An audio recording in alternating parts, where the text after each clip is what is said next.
Lama,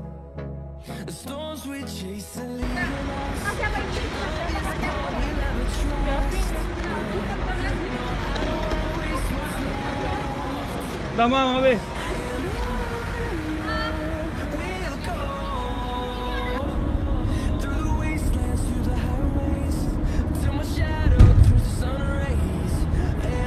Sampai di Turki. Seru banget. Bukit.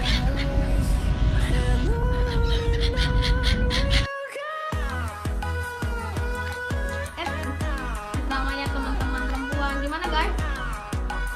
Nice banget. Outfit. Gimana guys? Asramanya bagus nggak? Lumayan lah. Lumayan ya. Ini jadi Satu kata buat excellent, you are the best of the best.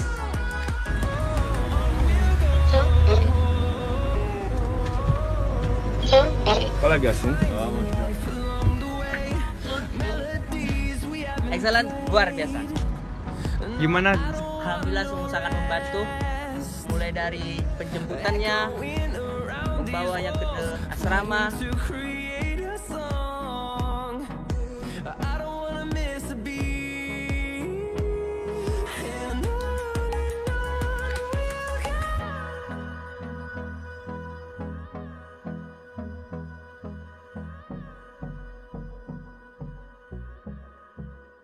Baik, teman-teman sekalian, itu adalah membuktikan untuk saat ini luar negeri, khususnya Jerman, Prancis, dan Turki, masih sangat membuka peluang untuk mahasiswa asing. Dan alhamdulillah tahun kemarin itu 25 mahasiswa kami dari Taskia, dari Malang ya, kemudian dari Surabaya juga banyak juga, dan dari beberapa pesantren di seluruh Indonesia. Karena memang alhamdulillah siswa kami 95%-nya dari sekolah Islam, pesantren, madrasah aliyah yang memang tetap bisa melanjutkan studi di Eropa pada khususnya, seperti itu. Baik, ini langsung saya informasikan detailnya bagaimana untuk peluang syarat masuk di Jerman, Prancis maupun Turkinya.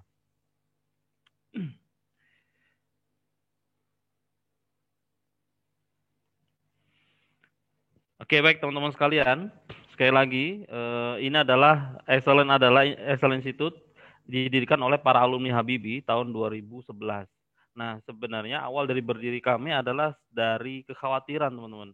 Kekhawatiran alumni-alumni Habibie yang berpikir bahwa ini sedang rame-ramenya, kalian bisa browsing di internet 2030, Indonesia 2030. Gosip yang terbesarnya adalah nanti Indonesia menghapuskan visa sehingga orang asing bebas masuk Indonesia, teman-teman.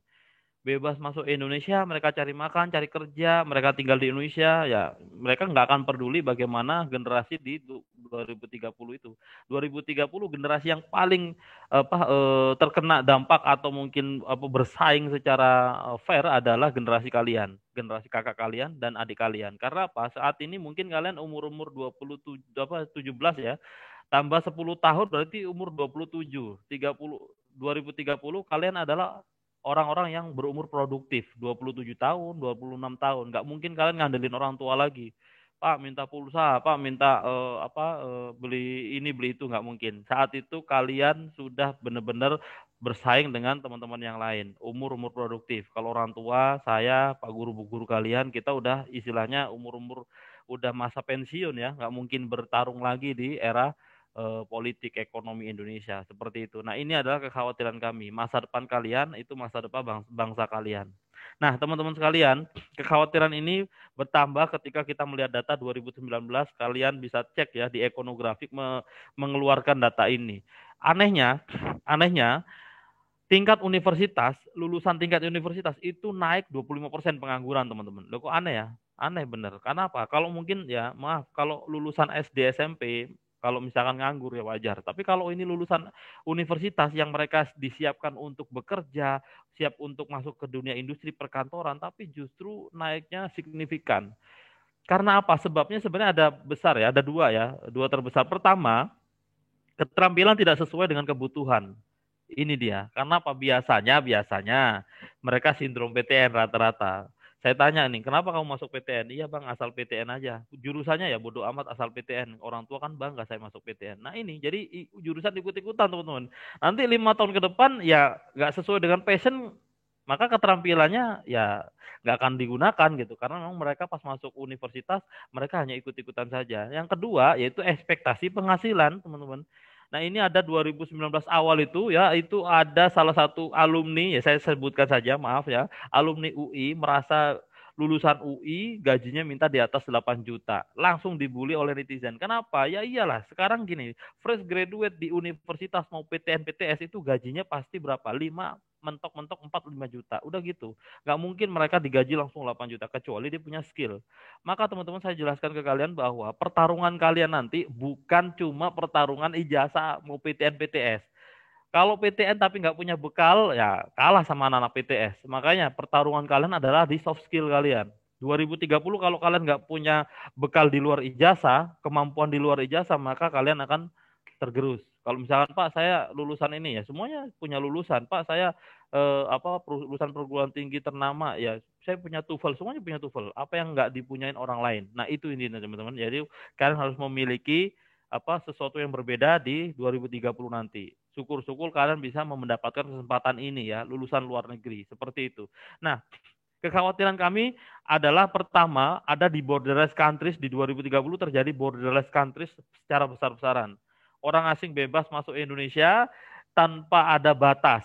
Jadi bebas saja mereka. Jadi negara nggak ada batasan. Kalau kalian merasakan kalau sekarang ini borderless countries di Asia sudah terasa dan sudah diberlakukan. Contoh, teman-teman kalau ke Malaysia, Singapura pakai visa nggak? Jelas nggak pakai ya. Karena apa? Ada namanya MEA, Masyarakat Ekonomi ASEAN. Cukup kita punya paspor, beli tiket pesawat atau dari Batam beli tiket kapal ya, kalian bisa langsung masuk ke Singapura, Malaysia. Nah itu dia teman-teman. Itu namanya borderless countries antar Asia. Nanti seluruh dunia borderless countries, luar biasa ya. Nah yang kedua, small world. Dunia semakin sempit. Ini kalau misalnya kalian berpikir, ala Pak kejauhan kuliah ke luar negeri, udah aja saya di Surabaya aja atau saya mentok-mentok paling di Bandung atau Jakarta.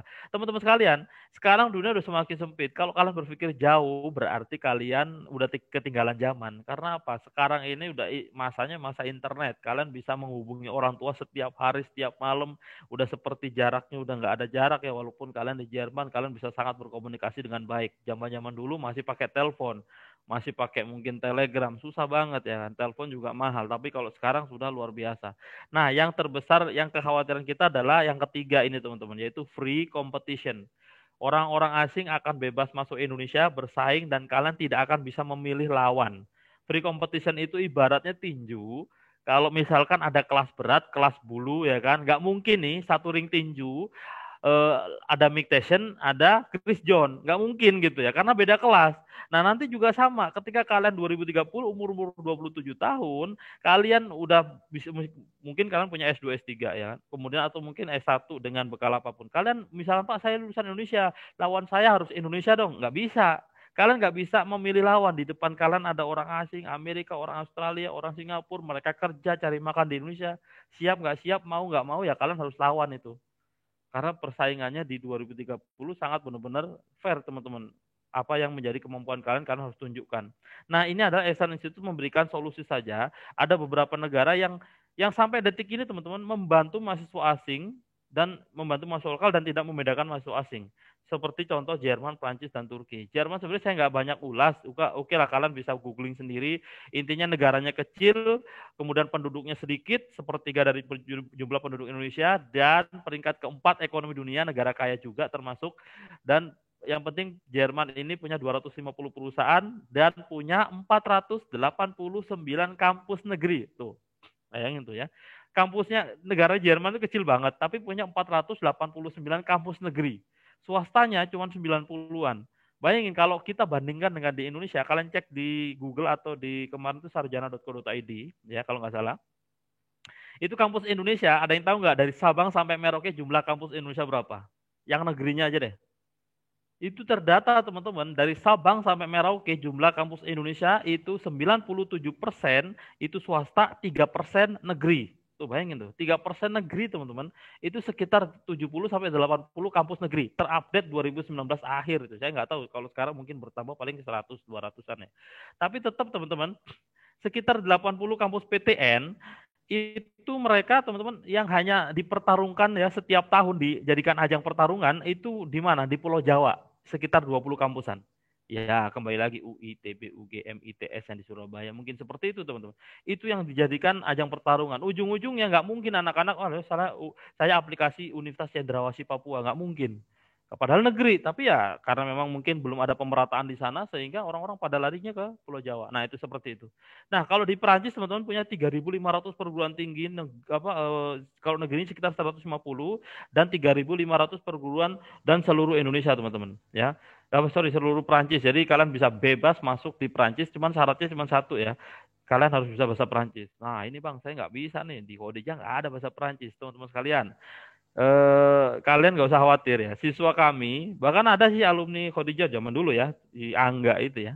Itu sudah di Perancis, padahal nggak punya bahasa Perancis, teman-teman. Makanya anak-anak sebelum mulai nanti ada namanya karantina. Kalau kalian enak karantinanya nggak jauh-jauh, nggak usah ke Jakarta, kalian cukup di sampingnya PWNU itu, depan Masjid Akbar itu ada kampus kita, ya, di situ ada Excellent Preparation Surabaya. Kalian nanti bisa tetap berangkatnya bareng-bareng nantinya ya. Nanti akan saya jelaskan. Nah, kalau di Turki, teman-teman, ini udah mirip Indonesia banget. Azan berkumandang, banyak masjid ya kan, banyak wanita berhijab, orang Islam KTP ya, banyak juga lah ya. Emang mirip Indonesia seperti itu. Cuman bedanya Turki ini sentuhan luar negerinya jelas banget. Karena pas separuh Eropa, separuh Asia, tinggal nyebrang Selat Bosporus seperti di video tadi, nyebrang Selat Bosporus sudah sampai Eropa ya, seperti itu. Nah, ini teman-teman kita lihat ya. Selanjutnya, oke, saya agak ini terganggu dengan teks ini. Oke, baik. Teman-teman sekalian, ini dia. Kalau posisi Eropa bagaimana, guys? Lokasi strategis, kalau Jerman Prancis langsung di benua Uni Eropa, kalian dapat visa Schengen, satu visa bisa keliling Eropa tanpa harus ganti visa. Karena Jerman Prancis negara pendukung utama Eropa. Tapi kalau Turki agak pojok, tapi kebijakan pendidikan olahraga itu ikut Eropa, teman-teman. Jadi contoh kalau anak-anak cowok ini pasti tahu ya, kalau Liga Champion ada Galatasaray, Fenerbahce, itu kan klub-klubnya Turki ya, tapi Turki belum tergabung anggota European Union. Tapi ketika kuliah di Jerman Prancis Turki, teman-teman, satu yang paling diperoleh adalah satu networking dunia, kalian dapat ijazah internasional, clear. Itu yang membedakan kalian dengan lulusan yang lain. Nah, berikutnya kalau kita dari segi angka, banyak yang bertanya, Bang, emang kuliah di sana itu nggak susah apa kuotanya? Teman-teman sekalian, ini di 2-3 tahun yang lalu, sebenarnya saya nggak mau update datanya di Indonesia, karena luar biasa, teman-teman ya. Makin bertambah, makin nggak istilahnya, nggak logika lah, karena satu daya tampung rebutan 100 orang, rebutan 70 orang untuk saat-saat ini ya. Tapi kalau di beberapa tahun yang lalu kita lihat ini, Jerman dan Indonesia, ya, Jerman 400 PTN ya. Satu daya tampung di elektro Karlsruhe 1:7. Teknik elektro di ITB 1:15, ekonomi di Frankfurt 1:4, ekonomi UGM 1:40 orang. Di UI kedokteran 1:42 dan kedokteran Hamburg 1:4 orang. Kemudian kalau kita lihat di UGM tadi informatika 1:51, di Braunschweig, teman-teman, tanpa batasan semua peminat diterima. Tuh bayangin ya. Jadi kalau bahasa saya simpel sih sebenarnya. Banyakan kampus kagak ada yang kuliah. Tuh, kok begitu, Bang? Iya. Yang kita manfaatkan dalam tanda kutip adalah banyak, jadi gini, orang Jerman, orang Perancis, kecuali orang Turki ya. Jerman Perancis nggak banyak orang Jerman yang memiliki anak, dan nggak banyak dari mereka yang menikah secara resmi. Jadi hidup mereka mah bebas aja udah ya kan. Jadi mereka begitu, keturunan mereka hampir sangat sedikit. Kalau di Jerman itu mahasiswa asli di Jerman sedikit sekali, tapi yang dominasinya adalah mahasiswa asing. Tahu nggak, dari Asia yang paling banyak dari mana coba? Kuliah di Jerman dan Prancis. Yang paling banyak nomor pertama Cina, Vietnam, Thailand, Malaysia nomor 7, teman-teman. Indonesia, negara besar banget begini, itu nomor 70. Jadi sedikit sekali anak Indonesia yang kuliah di sana. Yang tahu, yang mau, dan yang berani. Umumnya begitu ya. Tapi kita lihat, kampus di sana itu tidak ada universitas akreditasi A, terbaik, favorit. Cuman ada 2, teman-teman, government, non-government, negeri dan swasta. Dan itu berubah-berubah. Contoh di Perancis ini pasti kalian tahu Sorbonne ini ya, Sorbonne atau Paris Panthéon ya, Sorbonne di Perancis. Itu peringkat 11 2 tahun yang lalu, kalah sama Lyon. Begitu juga di Jerman. Kadang-kadang Berlin, kadang München, kadang Aachen, kampusnya Pak Habibie, setiap tahun berubah-berubah sesuai dengan 4, yaitu pertama dosen, profesor, hasil riset dan penelitian. Umumnya begitu. Oh, ini kampusnya penelitiannya bagus. Oh, ini profesor ini yang nemuin ini atau juara Nobel. Oh, kita pindah kayak gitu-gitu. Jadi umumnya begitu, teman-teman. Jadi mereka sangat dinamis sekali. Baik, Bang, syaratnya apa kuliah di sana? Syaratnya simpel, teman-teman. Ya, yang penting lulus SMA ya, udah pasti kan.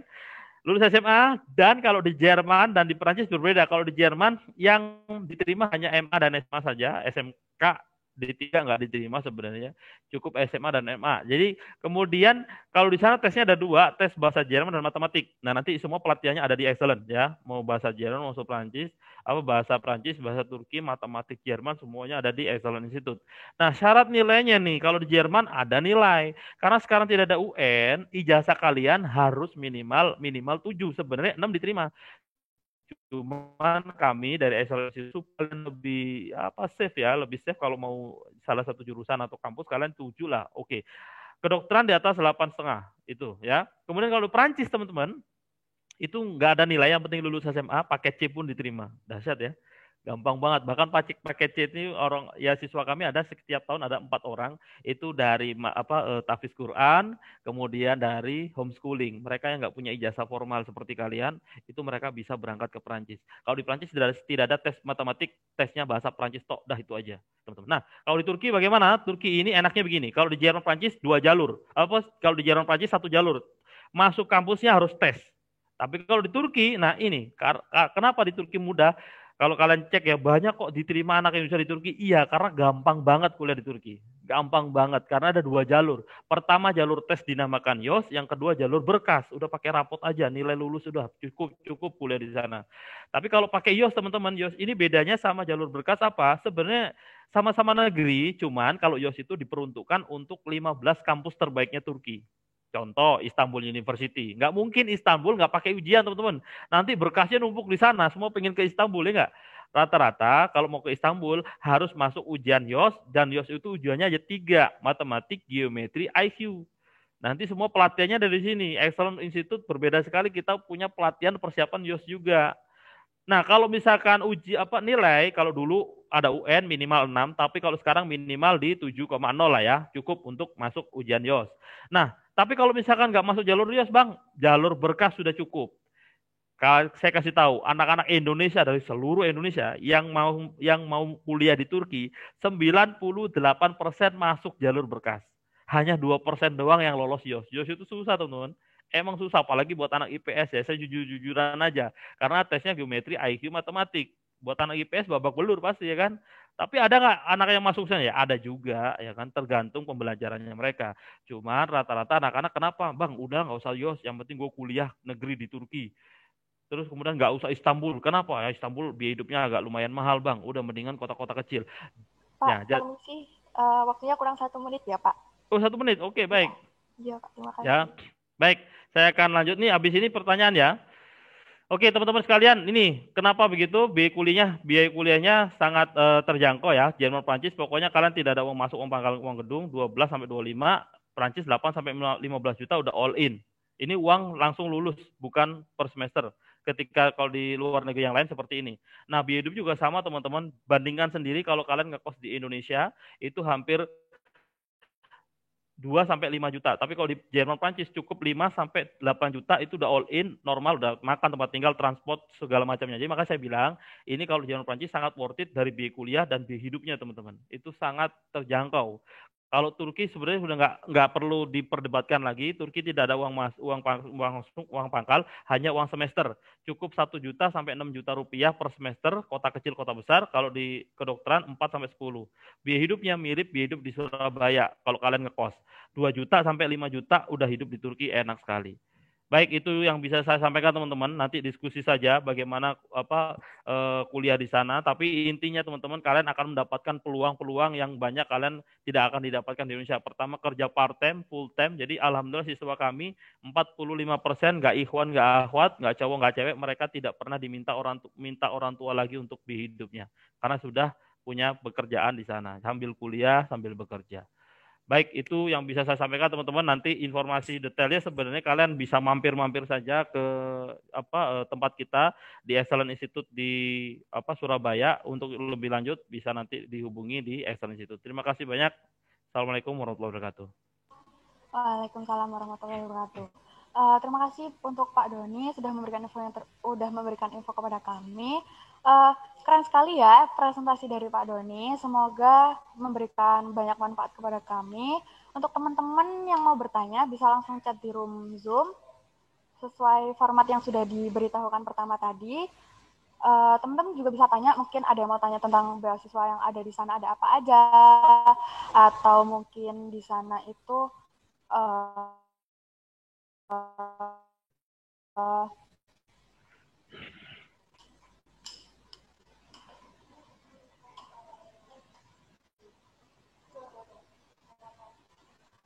Oke, langsung saja untuk yang pertama, penanya pertama silakan dari Renata.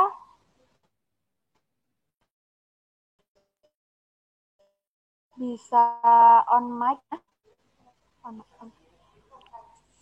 Oh, sama on cam juga ya teman-teman. Mohon maaf untuk Pak Doni. PowerPoint-nya bisa ditutup dahulu. Oh, nggih, siap. Stop share screen. Siap.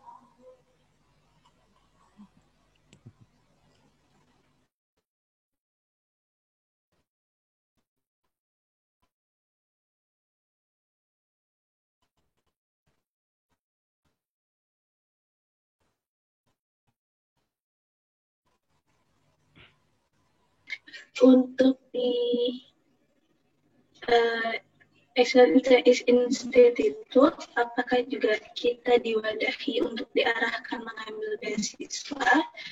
Dan juga jika misalkan saya mengambil kedokteran, apakah ada perbedaan jika saya mengambil jurusan kedokteran di Indonesia dan seperti itu. Terima kasih.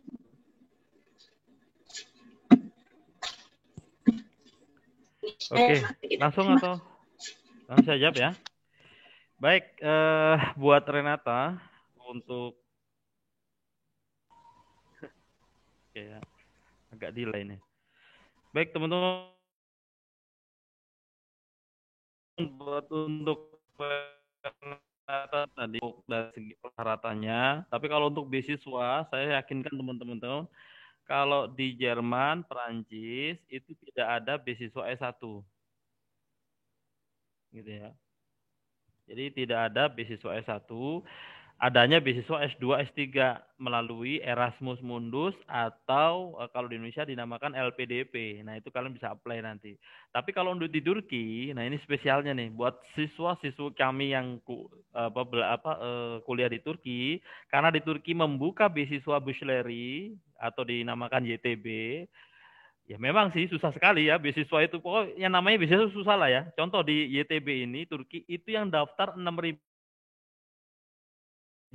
2019 kemarin. Tapi ya kalau kalian mau daftar ya kita daftarkan. Jadi di Turki pilihannya banyak teman-teman. Kita daftarkan kalian ke pertama YTB itu kan Januari Februari untuk syarat masuk dokumennya. Kita daftarkan ketika kalian sudah daftar jadi excellent. Jadi siswa excellent. Yang kedua, kemudian kalian akan tetap kita daftarkan ke kampus negeri yang biayanya sangat murah. Karena gini, kenapa anak-anak kuliah ke Jerman Prancis itu nggak pakai biaya nggak pakai subsidi beasiswa? Karena kuliah di sana sudah murah teman-teman. Apa yang dibeasiswain gitu. Sayang buat kalian. Saya ketika di Jerman banyak menjumpai anak-anak yang keluar dari program beasiswa. Dibilang kenapa? Kalau beasiswa satu bang, gue nggak bisa kuliah bang, nggak bisa kerja bang. Teman-teman yang berangkat sendiri enak bisa kerja. Yang kedua, target nilai bang. Kalau misalkan semester ini jelek, semester kedua jelek, udah saya harus mengganti uang yang kemarin bang. Yang ketiga,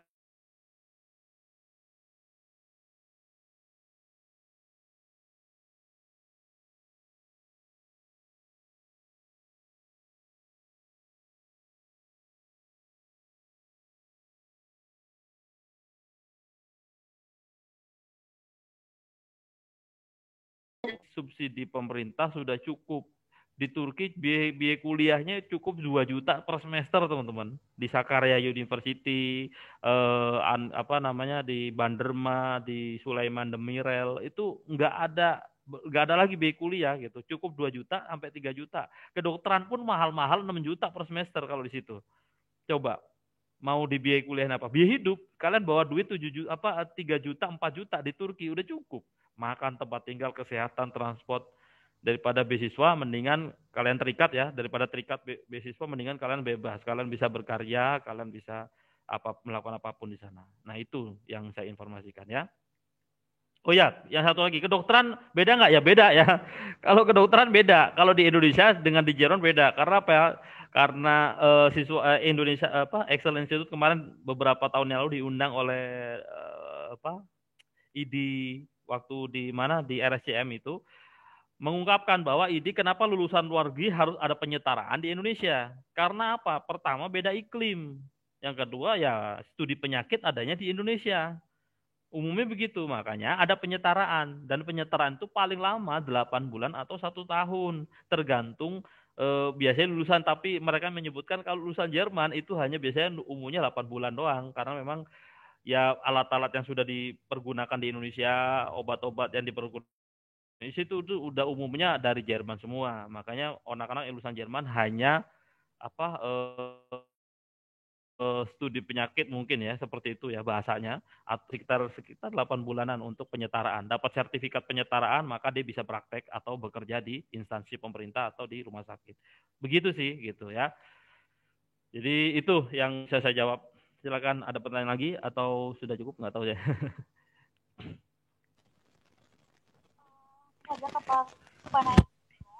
Dari Kotrunada bisa on mic dan on cam untuk langsung bertanya.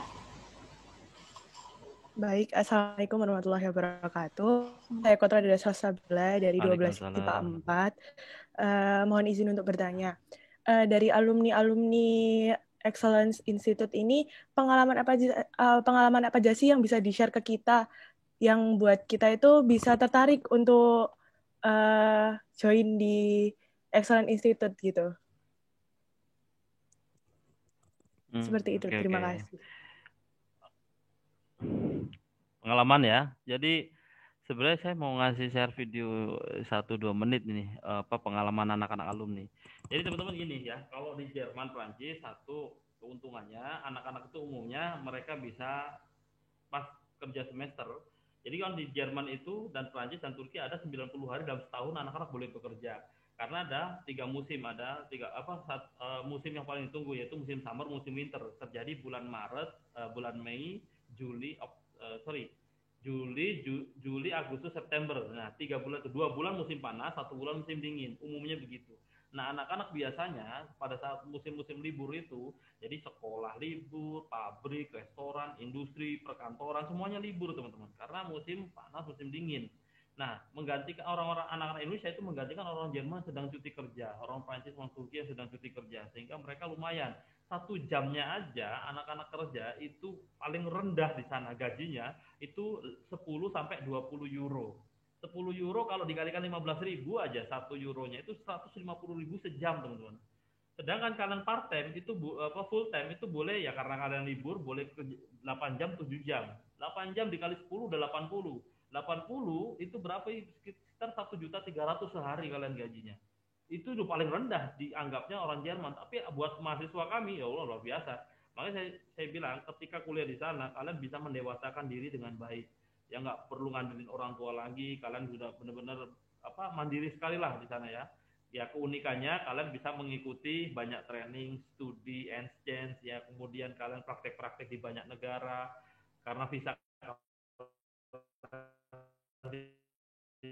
Schengen ya. Contoh anak-anak kemarin itu ya di satu taman itu perbatasan 3 negara, tinggal jalan kaki 10 menit itu kalian bisa sudah muterin Belgia, Belanda, Jerman, Belgia, Belanda udah muter itu udah 3 negara. Ini salah satu keuntungan kita ya. Bisa menjalin networking, bahasa bertambah ya. Kalau di Eropa begitu ya. Jadi banyak sekali sih saya nggak bisa share. Tapi kalau misalkan Kotrunada, misalkan Sasabila bisa ini ya mau main di Excellence Institute, kita akan kasih semuanya video-video yang ada ya, karena di kantor kita di Excellence Institute, kampus kita juga ada banyak informasi lebih detail di situ tentunya ya.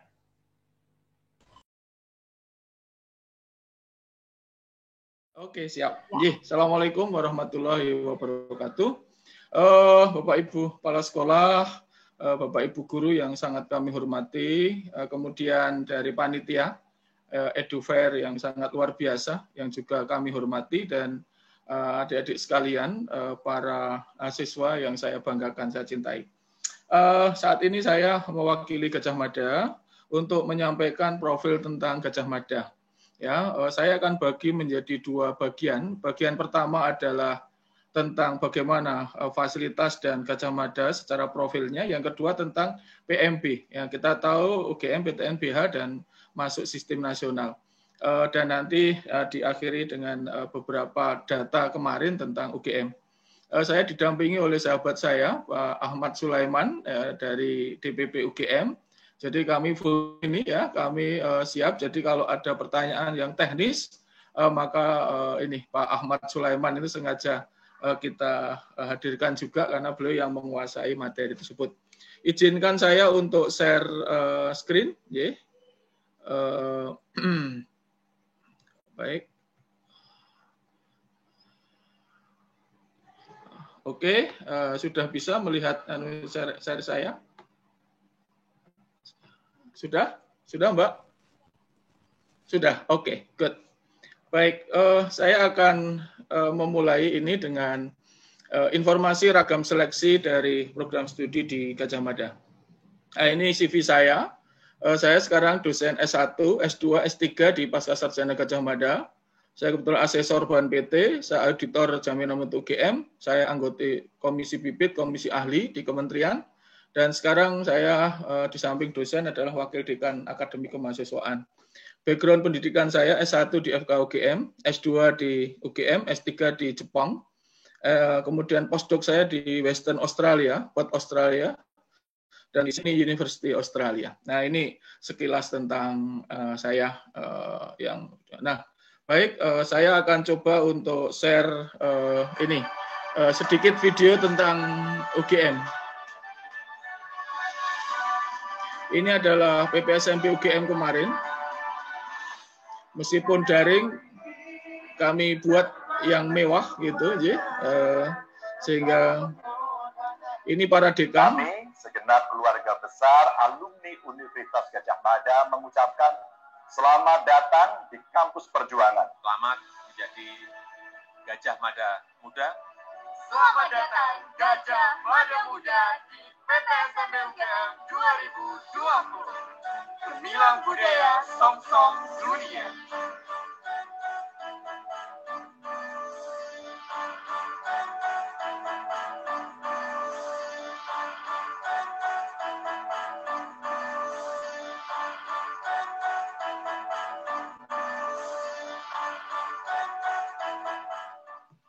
Baik, saya kira tidak perlu saya jelaskan lebih detail kalau kita pakai bahasa gambar ya. Siapa yang nggak pengen ke Jogja gitu, kota yang murah gitu, manis ya seperti gudegnya, seperti Mbak moderatornya gini kan mesti banyak gudeg makanya ya.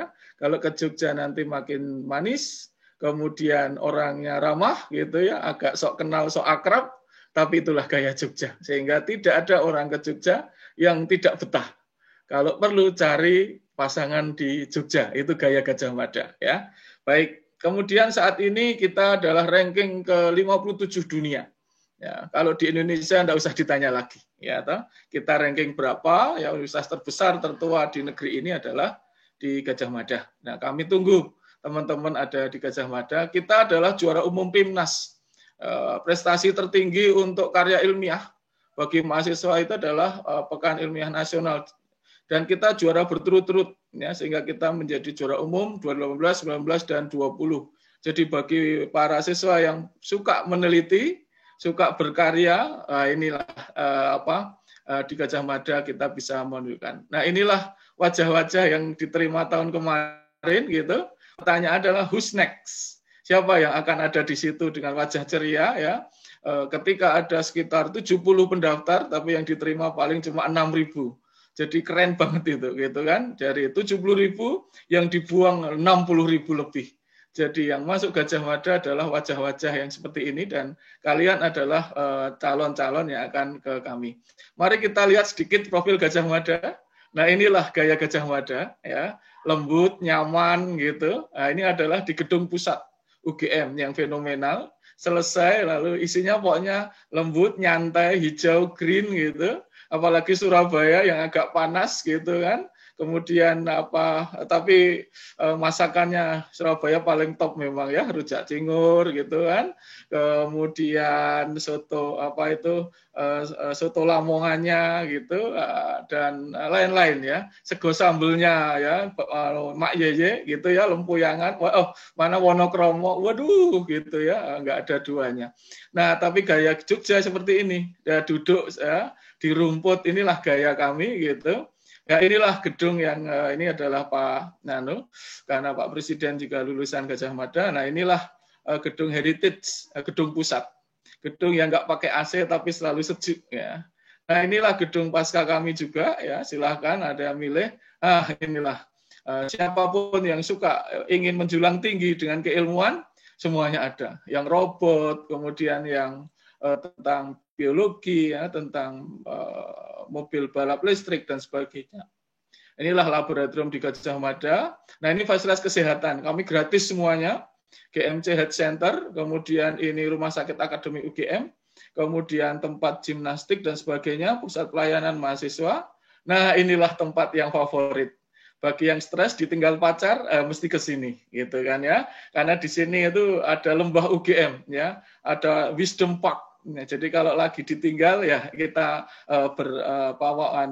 berkata atau curhat kepada lembah, bercurhat kepada pohon, bercurhat kepada danau gitu, dan kupu-kupu di situ. Ya, setelah itu kita cari lagi, gitu kan ya. Nggak usah kembali ya, kayak jangan nget-ngetan gitu kan. Ora usah balik ya, cari lagi. Inilah gaya Gajah Mada gitu.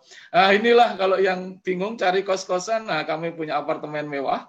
Ya, dengan harganya mahasiswa, kita sediakan semuanya.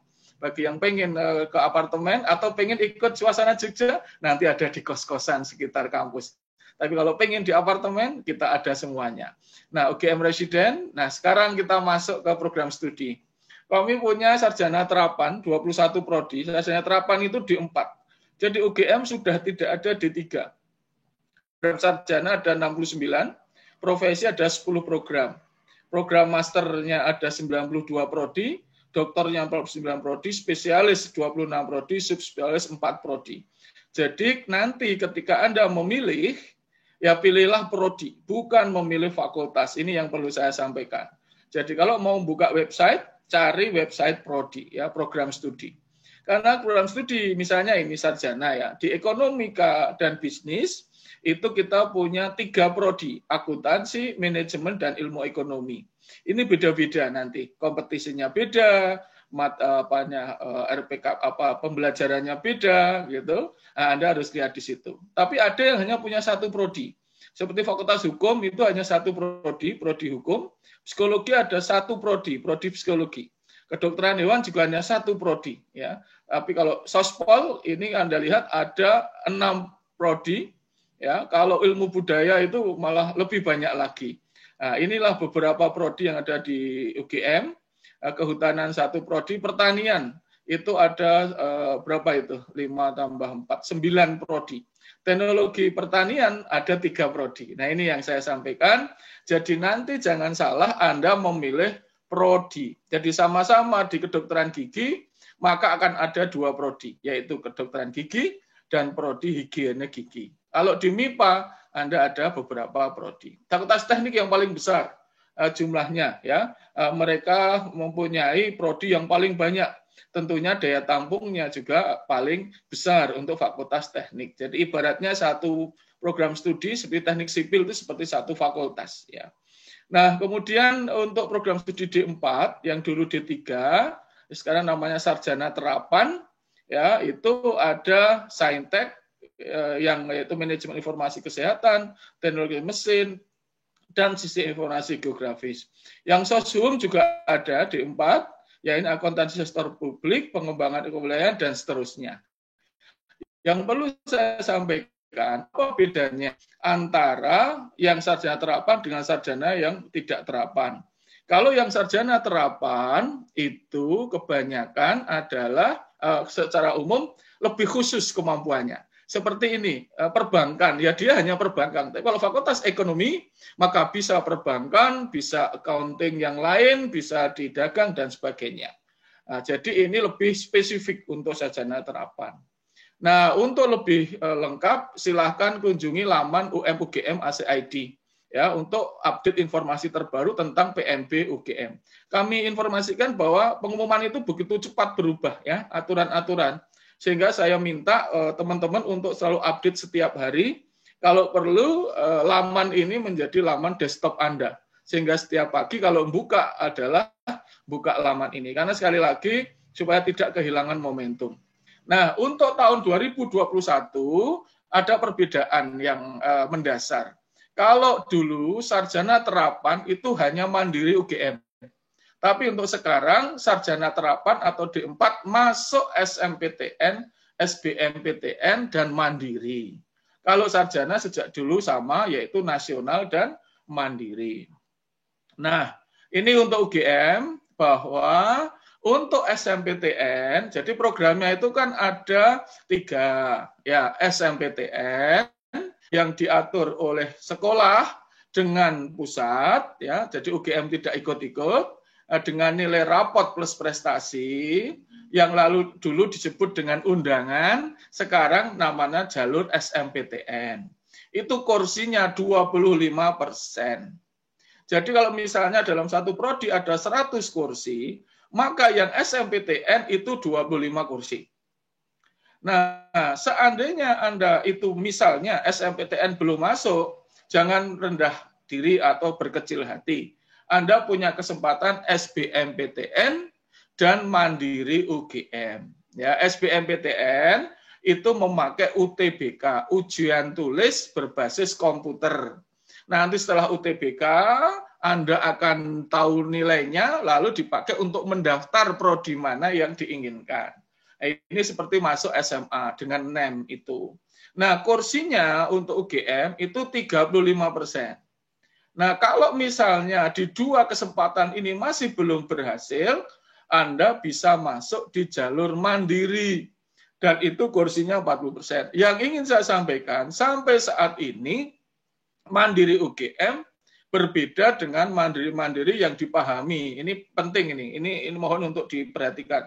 Mandiri UGM sampai hari ini belum ada ketentuan terkait dengan uang. Oke? Karena saya banyak sekali ditanya, Dok, kalau mandiri UGM uangnya berapa? Karena ada satu universitas yang mematok 50 juta, 70 juta, 35 juta. Untuk UGM yang tahun ini sampai hari ini tidak ada hubungannya dengan duit. Oke? Jadi masih tes murni, jalur yang dipakai bisa dengan nilai CBT UGM, bila dengan jalur prestasi, nilai rapot dan prestasi, plus nilai CBT UGM, kemudian ditambah ada program lain yang kurang beruntung atau dulu namanya untuk membantu anak-anak yang kurang beruntung dari ekonomi, kemudian yang mandiri itu ada jalur prestasi, nanti prestasi apa, juara olimpiade atau yang mana, dan yang ketiga jalur kemitraan. Jadi ini semuanya sama ya, S1 dan terapan itu sama ya. Bagaimana kita mengatur. Jadi satu SMPTN, SBMPTN, baru ke mandiri. Yang tidak diterima SMPTN bisa SBMPTN, bisa mandiri. Tapi yang sudah diterima SMPTN tidak bisa mendaftar SBMPTN lagi. Yang sudah SBMPTN juga biasanya ya, nanti lihat aturannya, tidak bisa ikut yang mandiri. Nah, sekarang yang saya terangkan tentang jalur bibit unggul.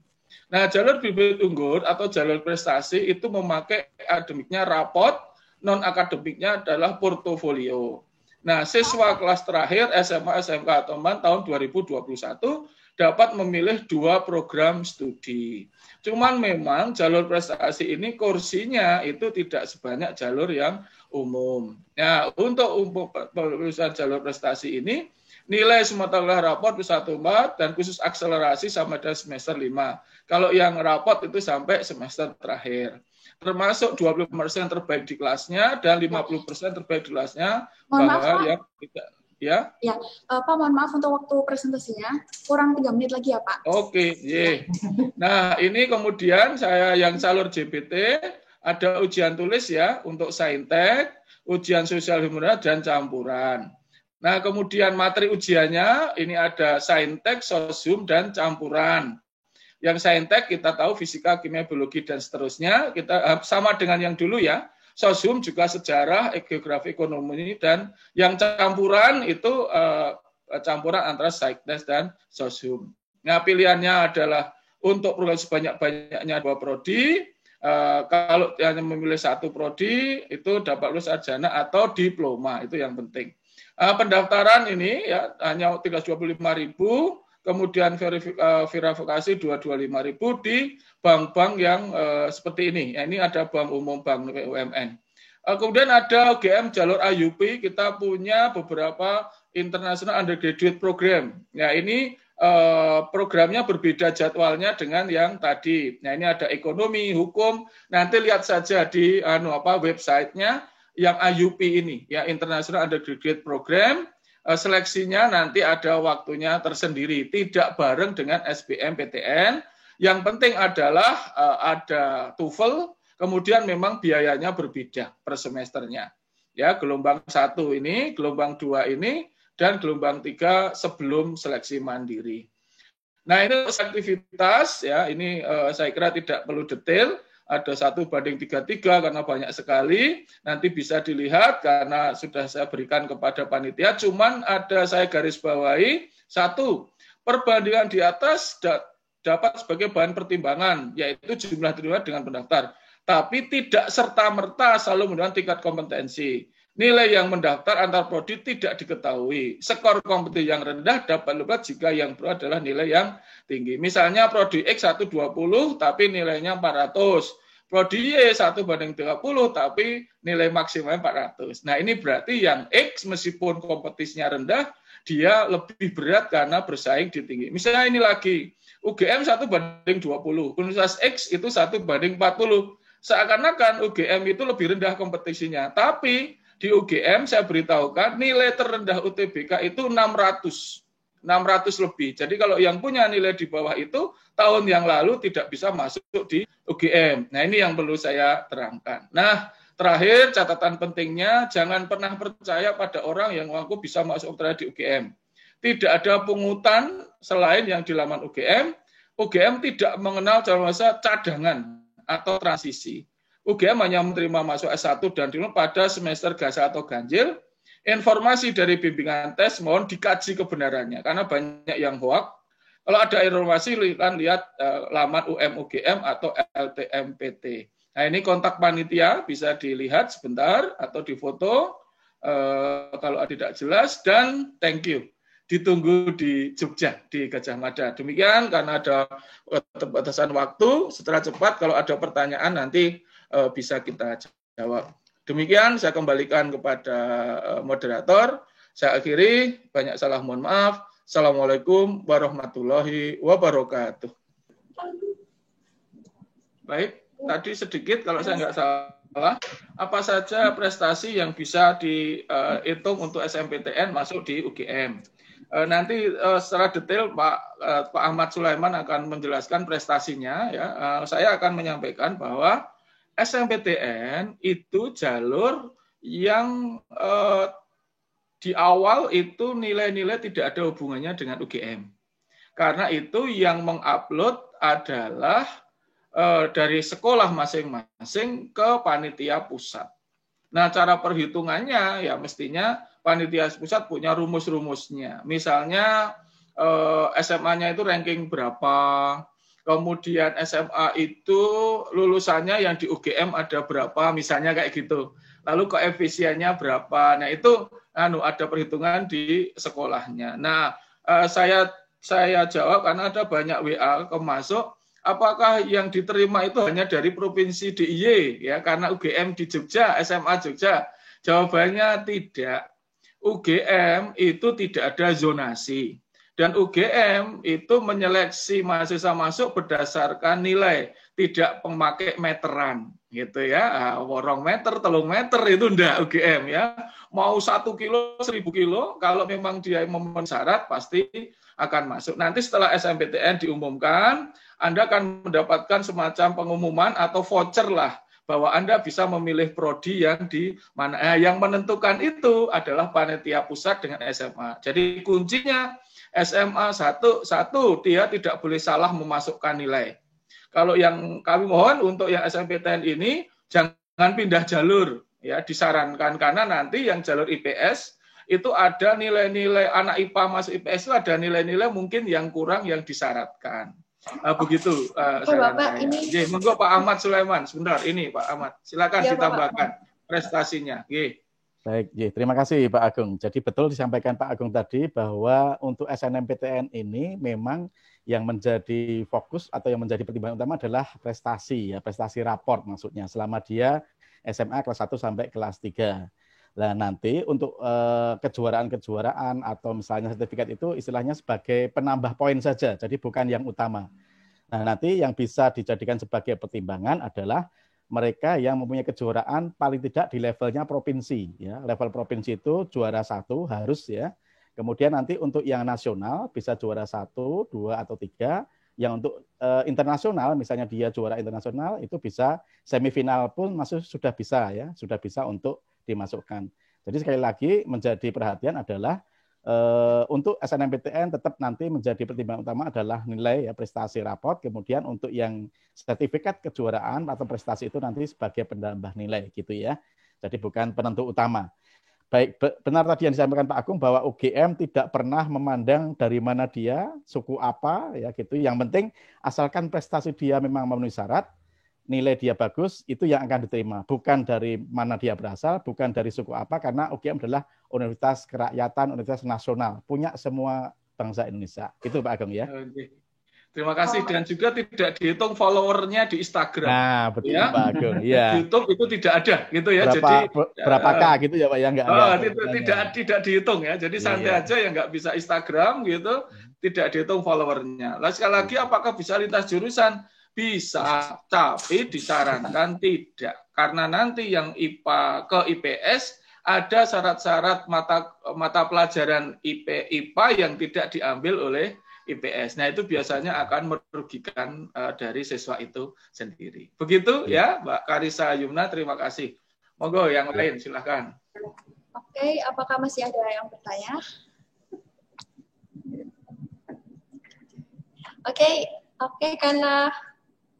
Oke, karena waktunya sudah habis, mungkin yang ingin bertanya bisa langsung chat aja di boleh untuk Bapak Agung untuk menulis nomor telepon mungkin. Oh ya, saya tulis sambil close comment ya, karena ini waktunya pendek. Satu, pokoknya di UGM ini tidak memandang latar belakang, apalagi yang bermasalah secara ekonomi. Pokoknya asal nilainya bagus, ya kami akan masuk di Gajah Mada. Kami tidak melihat yang lain, pokoknya murni nilai tes. Karena penentuan keuangan atau bayar-membayar itu ditentukan setelah diterima. Jadi bayar-membayar di awal tidak mempengaruhi masuk di Gajah Mada. Yang kedua, kompetensi memang cukup tinggi. Saya minta berhati-hati untuk pilihan pertama dan kedua. Karena banyak program-program studi yang pilihan pertama saja sudah yang daftar banyak. Sehingga bagi yang ingin pilihan kedua, mohon untuk melihat situasi. Jangan langsung pilihan kedua. Saya sampaikan kedokteran hewan itu tidak menerima pilihan kedua. Kami tidak suka diduakan. Begitu ya. Artinya apa? Pokoknya ya harus, karena kami pilihan pertama saja sudah buang banyak sekali. Itu yang jadi masalah. Walaupun tetap saja kemungkinan ada walaupun kecil. Nomor saya adalah 0815-686-2590. Silakan ini kalau mau WA atau chat, atau nanti saya hubungkan dengan Pak Ahmad Sulaiman yang lebih detail tentang teknis masuk di UGM. Demikian karena waktu. Jadi sekali lagi terima kasih. Saya tunggu di Jogja. Sebelumnya, terima kasih atas kesempatannya. Di sini saya mau bertanya, Kak, untuk waktunya 20 menit ke depan ya? Iya, untuk 20 menit ke depan. Oke, nanti baik. Akan kami ingatkan 5 menit sebelumnya untuk. Oke, baik. Sebelumnya, Assalamualaikum warahmatullahi wabarakatuh. Selamat pagi teman-teman dari SMA Khadijah Surabaya. Sebelumnya Kak Rafika salam dulu kepada Bapak Kepala Sekolah, kemudian jajaran para guru, serta panitia pada acara EduFair hari ini. Dan juga serta teman-teman dari SMA Khadijah Surabaya.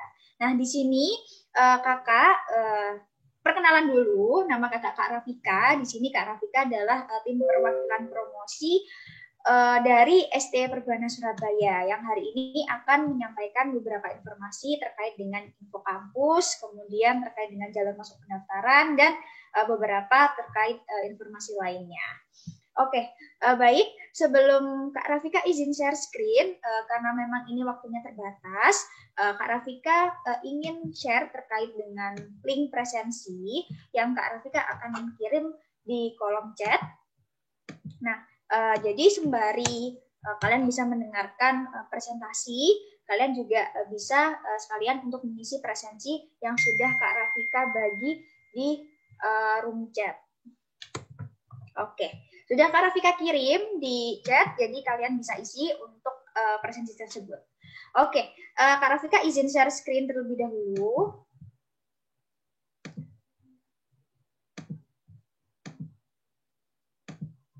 Oke, apakah sudah terlihat teman-teman? Kak Admin, apakah terlihat Kak share screen saya? Sudah Kak. Oke, baik. Di sini Kak Rafika memakai landing page website dari SD Perbana Surabaya. Jadi nanti terkait dengan informasi, mungkin kalian ingin baca kembali terkait informasi kampus, kalian bisa search sendiri. Jadi kalian tinggal klik nanti link yang mungkin Kak Rafika bagi di kolom chat, nanti kalian bisa melihat atau terkait dengan informasi yang mungkin kalian kurang paham dan lain sebagainya, kalian bisa search sendiri ya. Oke, langsung saja.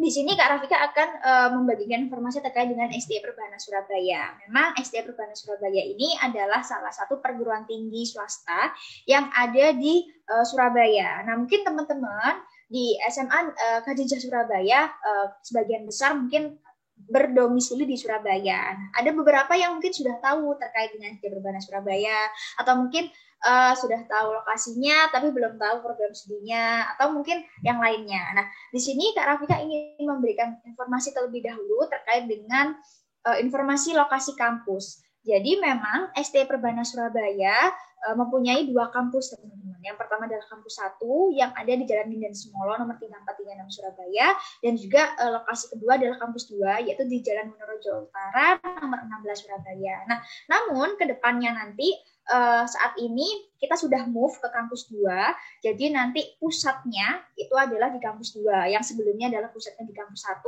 kita akan move ke kampus 2, dan terkait dengan perkuliahan, kemudian administrasi dan lain sebagainya itu berpusat di kampus 2. Nah, bisa dilihat di sini di landing page ada sebuah gedung besar putih bagus. Nah, ini adalah kampus 2-nya SD Perbana Surabaya yang nanti akan menjadi kampus SD Perbana Surabaya, yang nantinya home base-nya adalah di sini.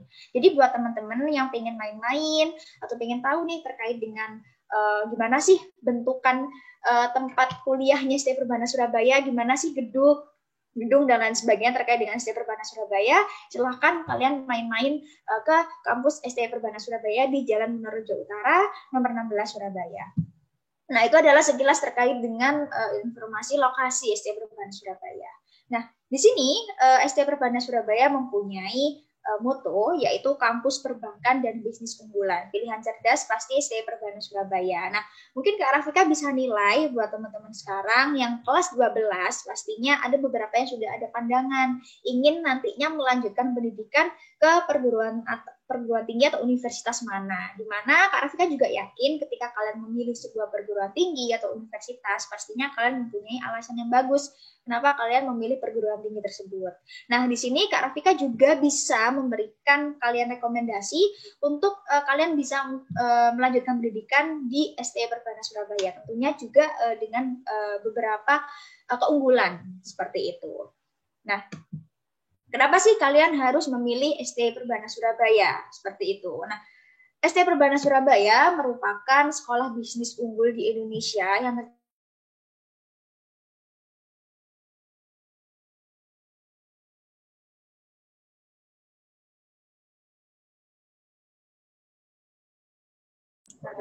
Kalau untuk Kak Rafika,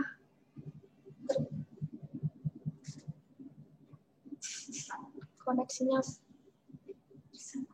Halo untuk Kak Rafika, suaranya tidak terdengar.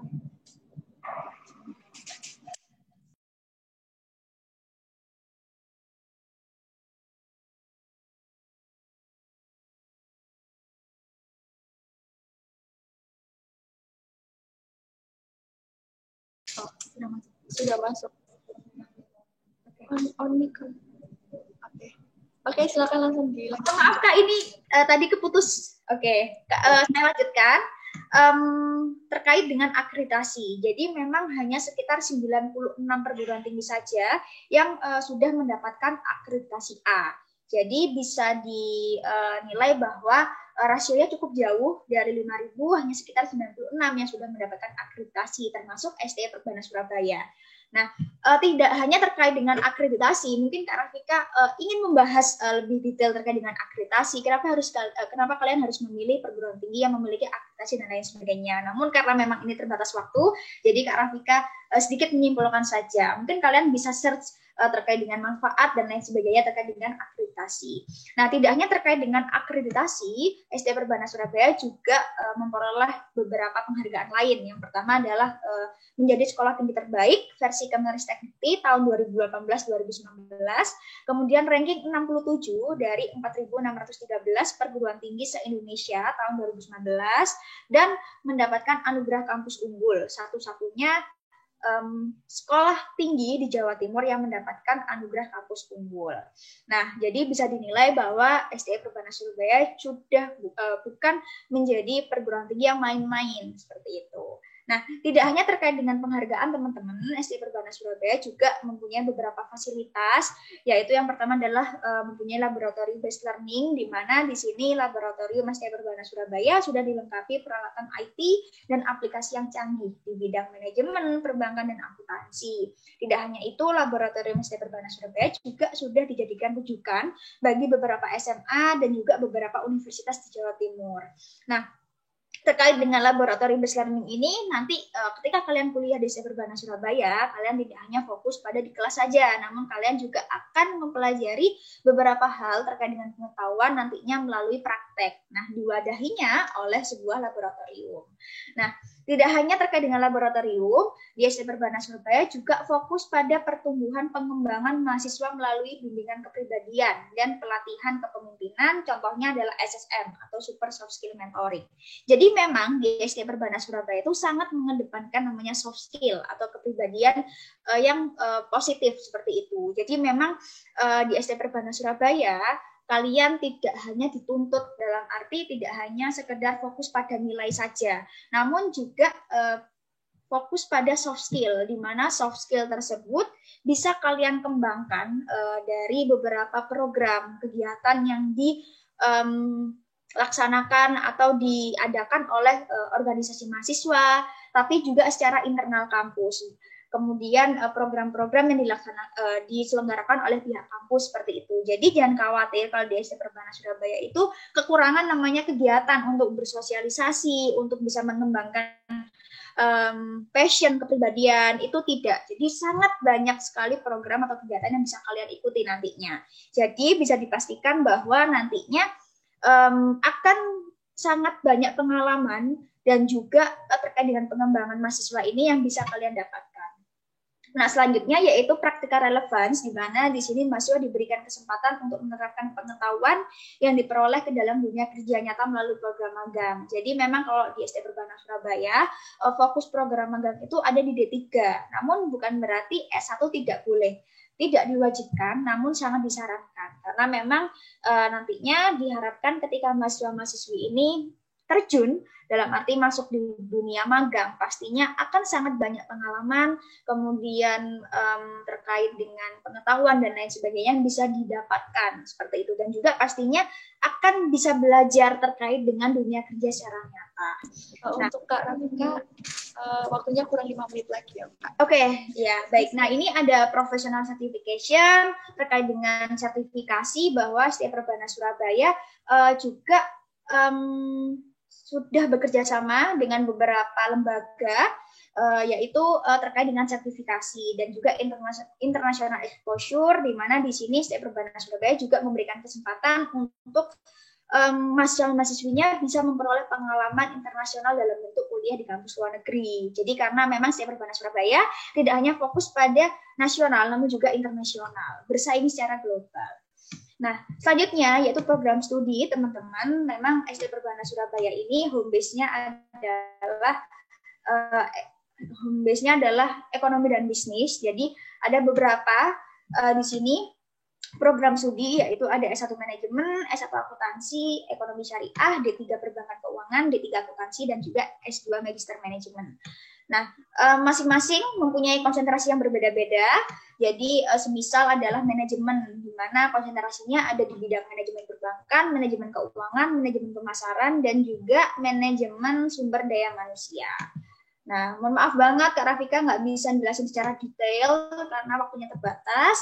Nah, langsung aja di jalur masuk. Mungkin ini adalah pertanyaan ya buat kalian, gimana sih cara masuk di STI Perbana Surabaya. Nah, jangan khawatir kalau kalian mungkin menilai bahwa ke depan biaya kuliah itu sangat mahal, tapi jangan khawatir, STI Perbana Surabaya punya program beasiswa. Jadi kalau di STI Perbana Surabaya ada dua jalur beasiswa, yaitu beasiswa penuh dan beasiswa KIP kuliah. Nah, di mana mungkin perbedaannya adalah kalau di beasiswa KIP kuliah memang diperuntukkan untuk, mohon maaf, dari keluarga yang kurang mampu, yang mungkin ada keterbatasan terkait dengan dana atau keuangan. Nah, kalau semua beasiswa penuh, itu semua kalangan bisa masuk.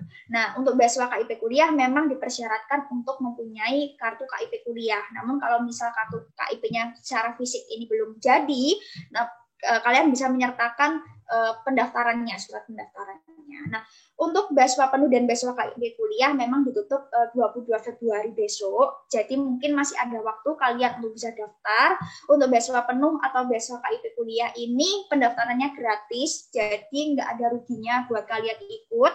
Jadi silahkan untuk kalian ikut untuk seleksi beasiswa penuh atau beasiswa KIP kuliah ini. Barangkali jalur tersebut adalah jalur untuk nantinya bisa kalian gunakan untuk melanjutkan pendidikan.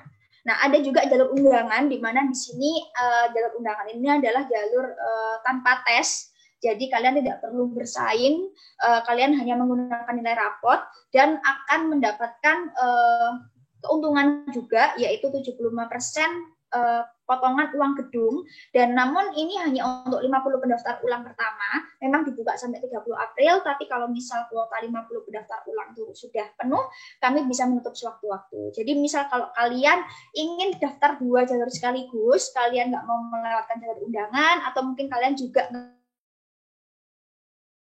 nggak mau daftar di keduanya.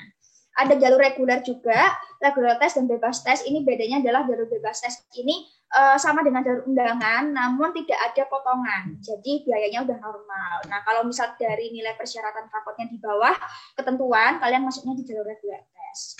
Nah, kemudian ini masa depan, ini adalah grafik, yaitu terkait dengan industri di mana lulusan bekerja dan juga masa tunggu lulusan, di mana sebenarnya STI Perbana Surabaya ini home base-nya adalah ekonomi dan bisnis. Tidak kaget kalau misal kebanyakan yang lulus dari STI Perbana Surabaya ini banyak yang bekerja di dunia perbankan.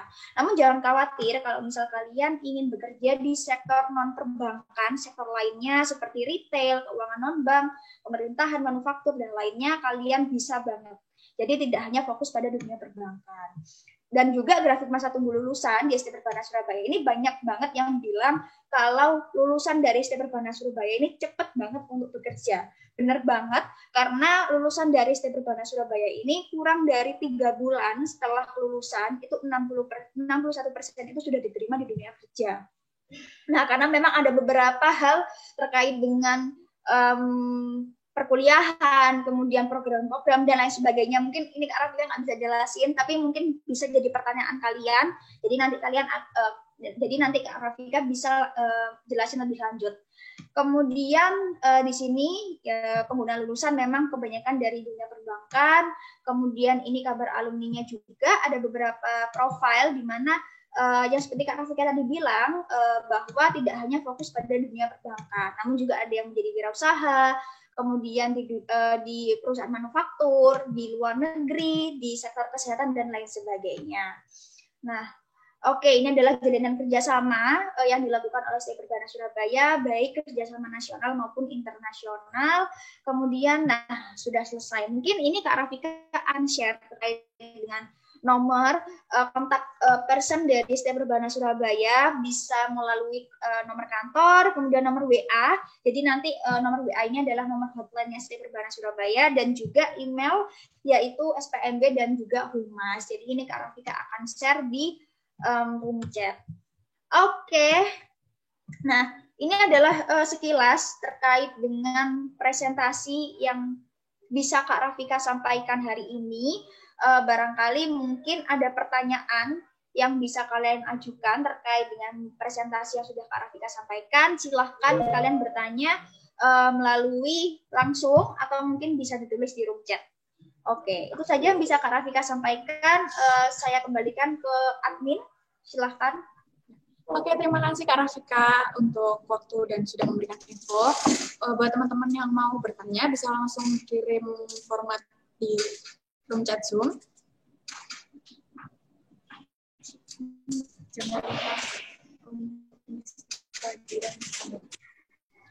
Mengingatkan lagi buat teman-teman, jangan lupa buat mengisi presensi dalam bentuk link yang ada di room chat Zoom. Itu buat bentuk kehadiran kalian pada acara event hari ini. Ini sudah ada yang bertanya, Kak, di room chat.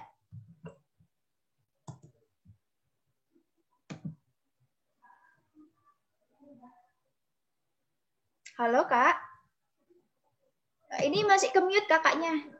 Oh iya. Ya, untuk penanya pertama silakan Raina Zian, boleh on mic dan on cam.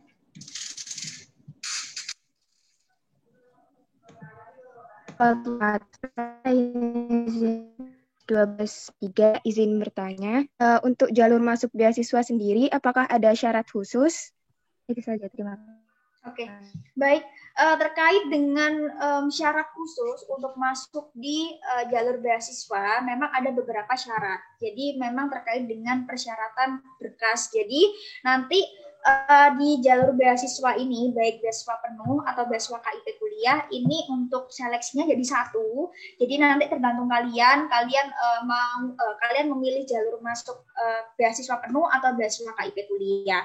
Nah, di mana nantinya akan ada 4 seleksi yang harus kalian ikuti, yaitu seleksi administrasi, seleksi TPA online, seleksi wawancara, dan juga seleksi psikotes. Nah, untuk syarat dan persyaratan lebih ke kelengkapan berkas, Kak. Jadi memang nanti ada beberapa syarat dan berkas yang harus dilampirkan atau dipenuhi, yaitu yang pertama adalah nilai rapot, fotokopi nilai rapot dan juga legalisir, kemudian surat keterangan kelakuan baik, dan ada beberapa berkas yang mungkin berkas tersebut sebenarnya mudah ditemui untuk di rumah, misal seperti rekening listrik, rekening air, atau rekening PBB. Jadi kalau misal kakak ini dari 3 berkas tersebut ada salah satu yang bisa diajukan, bisa dilengkapi. Jadi tidak perlu 3-tiganya dikumpulkan. Kemudian foto dan lain sebagainya. Memang itu syarat untuk administrasi. Nah, terkait dengan hal tersebut, mungkin nanti Kak Rafika akan share terkait dengan syarat dan berkasnya, nanti mungkin melalui Ibu BK, nanti terkait dengan formulir, kemudian terkait dengan brosur, nanti Kak Rafika akan sampaikan, nanti Ibu Guru BK nanti akan meneruskan informasinya ke teman-teman. Nah, terkait dengan lebih lanjut, kalau misal kalian ingin secara langsung untuk secara langsung terkait dengan pertanyaan, kalian bisa chat di hotline SPMB dari nomor yang sudah Kak Rafika bagi.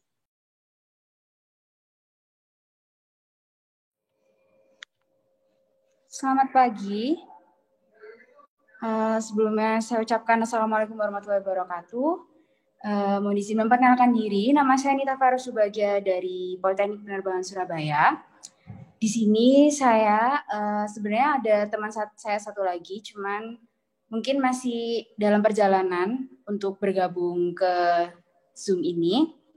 Sebelumnya nama saya Nita Farus Subagia dan hari ini saya akan mempresentasikan tentang Politeknik Penerbangan Surabaya. Mungkin untuk adik-adik yang sudah pernah mendengar atau mengenal kampus Politeknik Penerbangan Surabaya, pasti udah sedikit banyak tahu tentang kampus Politeknik Penerbangan Surabaya. Jadi kampus Politeknik Penerbangan Surabaya ini berada di Surabaya, Jalan Jemur Andayani, Gang 1 nomor 73. Untuk basic sekolahnya sendiri, kami ini karena kami sekolah penerbangan, jadi kami sekolahnya ini mendidik dan membentuk karakter taruna-taruni Indonesia Surabaya atau Indonesia untuk bisa menjadi seorang aerokom, orang-orang yang bekerja dan bergelut di dunia penerbangan. Jadi di kampus Politeknik Penerbangan sendiri ada 7 prodi. Yang pertama ada program studi listrik, dan yang kedua ada program studi telekomunikasi dan navigasi penerbangan.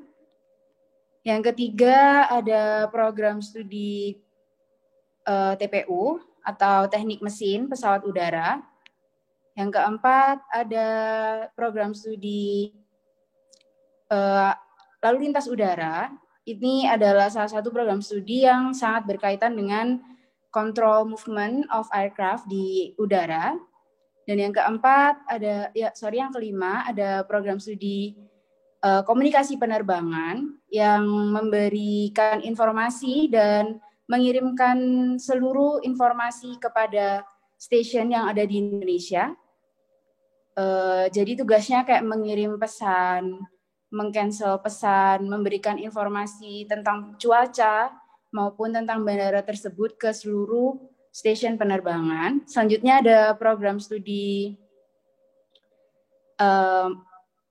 manajemen transportasi udara atau MTU, dan yang terakhir ada program studi teknik bangunan dan landasan udara. Sebelumnya saya mau tanya ke semua teman-teman di sini, apakah ada yang tahu bedanya sekolah kedinasan dan sekolah ikatan dinas? Mungkin ada yang bisa menjelaskan sedikit atau ada yang sudah mengerti sedikit tentang bedanya sekolah kedinasan atau dengan sekolah kedinasan?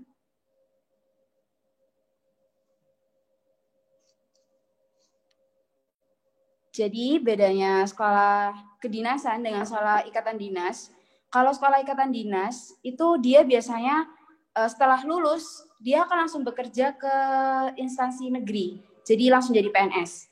Kebetulan di Politeknik Penerbangan Surabaya membuka beberapa jalur yang mana bisa dicoba dan dimasuki oleh calon taruna-taruni yang nantinya akan bisa langsung bekerja di perhubungan udara. Jadi sebelum masuk ke Politeknik Penerbangan Surabaya itu tentunya melalui beberapa tes. Nah, untuk jalurnya sendiri itu ada 3 jalur. Yang pertama jalur pola pembibitan, yang kedua jalur reguler, dan yang ketiga adalah jalur mandiri.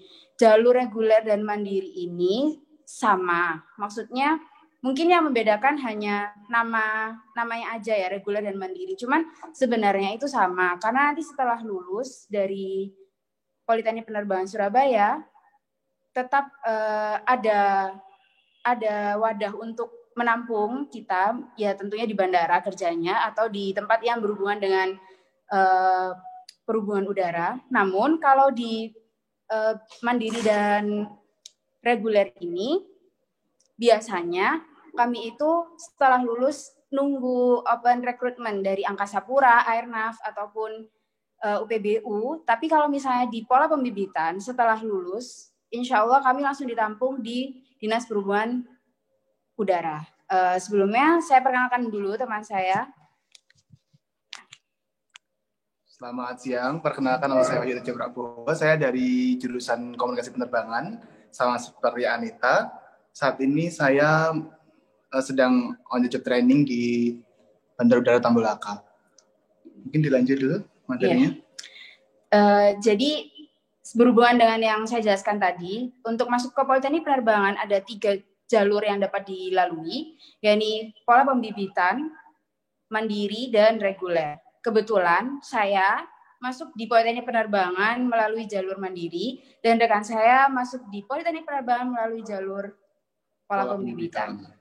Sebenarnya nggak ada bedanya untuk pembelajaran dan materi yang diberikan di kampus. Cuman bedanya nanti mungkin setelah kami lulus dari Politeknik Penerbangan, dia langsung menjadi PNS. Saya masih bisa bekerja di instansi swasta seperti Airnav, Star Aviation, ada juga di Pertamina, dan masih banyak lagi yang membutuhkan tentang radioteleponi dan informasi yang bisanya melayani tentang perpesanan dan dalam penerbangan tentunya. Kalau jadi bedanya sekolah kedinasan dan sekolah ikatan dinas itu di penerimaan atau apa kayak kerjasama antar sekolah instansinya dengan perusahaannya. Kalau ikatan dinas tentu dia setelah lulus langsung menjadi PNS. Namun kalau misalnya kedinasan itu ya sekolah yang berbasis semi militer seperti kami di Politeknik Penerbangan Surabaya. Jadi saya akan menambahkan ya, sebenarnya antara Polbit, reguler dan mandiri itu tidak ada bedanya karena mereka itu punya kelebihan masing-masing dan punya lingkungan kerja masing-masing. Karena apa? Setiap program yang dibuka itu pasti ditentukan dengan kebutuhan di lingkungan kerja. Jadi tidak usah khawatir akan bagaimana ya saya nanti, itu pasti akan terjamin untuk kedepannya. Jadi tidak usah masalah tentang hal itu. Dan untuk tiga jalur sendiri itu punya kelebihan masing-masing. Jadi punya kelebihan yang satu, misalnya contoh di mandiri sama reguler itu nanti kita bisa bebas tuh memilih pekerjaan mana yang harus kita pilih sesuai dengan minat kita, sesuai dengan tujuan kita, itu kita lebih bebas. Kalau yang untuk Polbit ini kita sudah pasti di mana, maksudnya kita ditentukan oleh negara tentunya. Sejarahnya ada?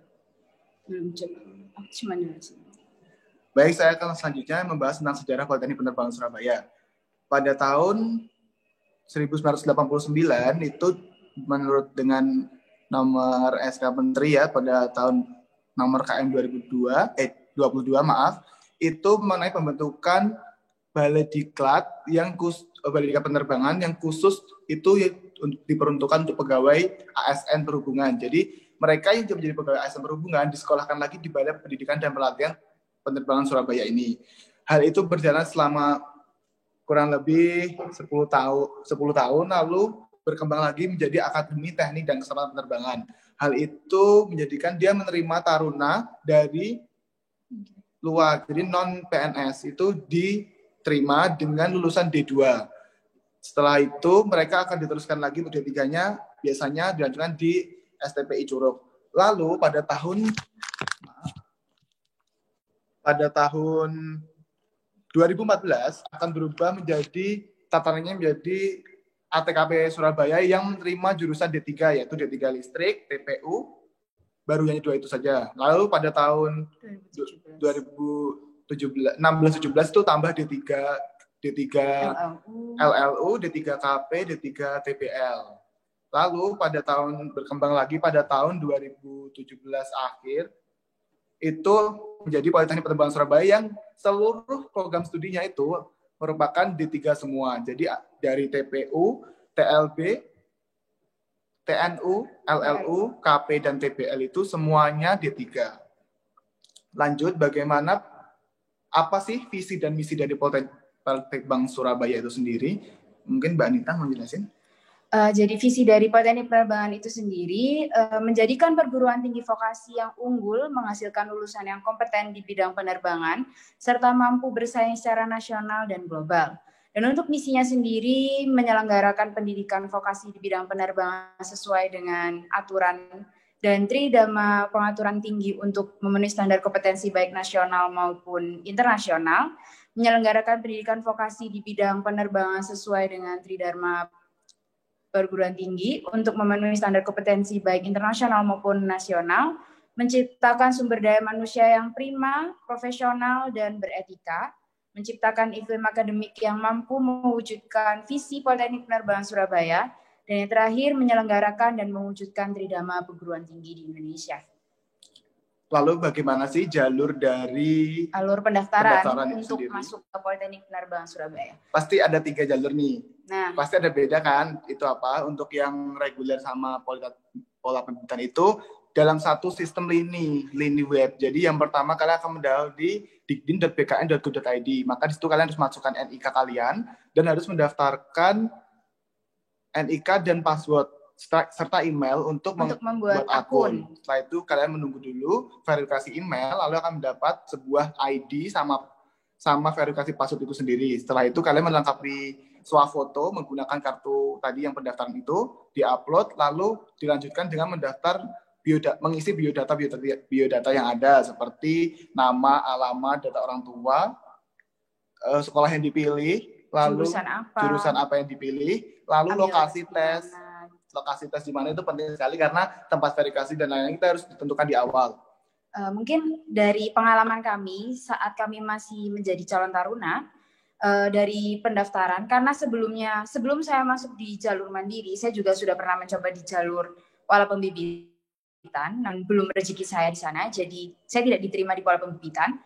Dari yang saya alami sendiri, ada perbedaan yang nggak terlalu banyak antara pendaftaran di jalur pola pembibitan maupun mandiri dan reguler, karena yang membedakan hanya di tes potensi, di tes SKD. SKD di awal aja bedanya. Untuk menentukan, kan kalau misalnya tes CPNS ada tes SKD, tes kemampuan dasar itu digunakan untuk calon taruna-taruni yang akan masuk ke Politeknik Penerbangan Surabaya melalui jalur pola pembibitan. Jadi selebihnya sama untuk pendaftaran dan tata cara untuk masuk ke Politeknik Surabaya, yang membedakan hanya bila masuk melalui jalur pola pembibitan hanya menambahkan satu tes lagi, yakni tes SKD. Jadi tes di awalnya adalah verifikasi data. Setelah kami verifikasi data, kami melakukan lolos verifikasi data, lanjut ke tahap tes SKD. Setelah tahap SKD-nya lolos, bisa lanjut ke tahap tes akademik. Setelah lanjut di tahap tes akademik, masuk ke tahap tes tes psiko. Setelah itu dilanjut dengan tes kesehatan. Setelah itu kesemaptaan, dan yang terakhir adalah wawancara. Setelah itu sistem tesnya ini adalah sistem gugur. Jadi apabila salah satu dari tahapan tes tersebut kami tidak lolos atau tidak layak untuk lanjut ke tahap berikutnya, jadi calon taruna-taruni tidak bisa melanjutkan ke tahapan tes selanjutnya. Seperti itu.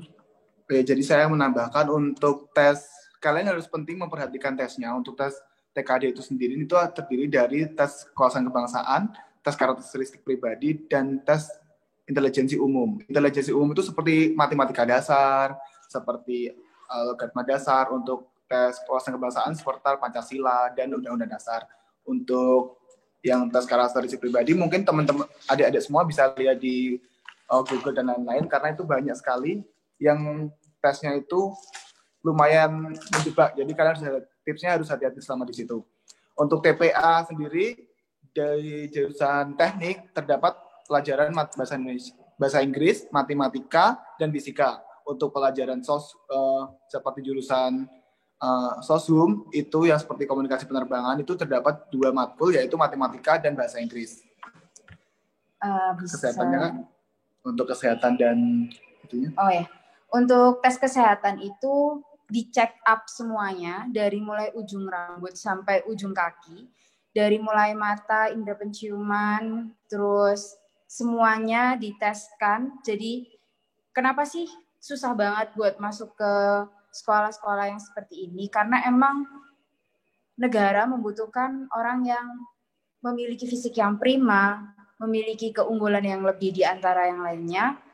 Karena nantinya kami semua yang bersekolah di sekolah kedinasan khususnya mungkin akan dicetak menjadi orang-orang yang bisa memimpin bangsa dan negara. Untuk selanjutnya mungkin ada persyaratan umum, mungkin adik-adik tahu. Yang pertama adalah yang penting warga negara Indonesia, kalian punya KTP. Dan yang kedua adalah usia maksimal 23 tahun dan minimal 16 tahun pada 1 September 2020. Kecuali untuk jurusan D3 LLU, itu minimal 18 tahun setiap 1 Juli 2020. Untuk D4 LLU, minimal 17 tahun per tanggal 1 Juli. Untuk tinggi badan, minimal 160 cm untuk pria dan 155 cm untuk wanita, kecuali untuk itu program studi semuanya, kecuali untuk PPKP, dan OBU itu minimal 100. Pria 165 dan wanita 160.